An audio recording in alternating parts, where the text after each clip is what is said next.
Good morning. Ngasigi card ki message yengase Rashigi matungina ko. Rashigi matungina card ki message agadi koi nutigi yengba dumaina ko haidi koi card tarani thoin hairasine ko trying to lo tho hape yengase ko mai than ge petang mai than be yadre. Okay. Rashi trying thoi card trying thoi ko. Ado sila ahan basida layre anishu basida layre ahum mari manga taruk taret nipan mapan tara taramathoi taranithoi koi han bako I mesh rashi yengase ko mesh rashi guna kari lakye hai bado ko first ki mesh rashi guna sile ko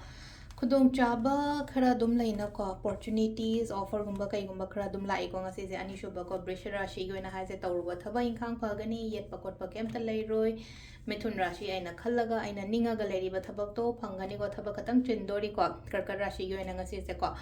singa rashi mi gi mateng gumba to ko ingonda so badum lakani duga se leina ko thabak discipline leina thabak to biyo ko kaina rashi gi oina se leise ko thabak inkhang to bo matam da leina sida leise aduga tula ko mina katang yengchan ba khochan ba leire bridge ki su khara section biyo ko thabak inkhang to bo matam da khara section ba khoijan ba hai tare ko mingon da yam ka hanna fully trust kum ba to da ba dhanu ko thabak to bo matam da aingon da success kum ba kai gum ba da main toroga lae ko aduga sisina khoigi kaino oidani ko makar gisina sida akoigi anoba keno machang pado aingonda igi life ta hairasne ko ngasi gi numit sida aingonda phaba gumba lakpa maina piri ko next lai sina akoigi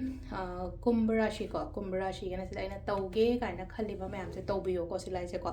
tawo keno taw ko haidi aina tauge pangthoke khotoke kaina khaliba mayam se haidi pangthok biba phai ko last ki min rashi gena sida lai se keno oina oire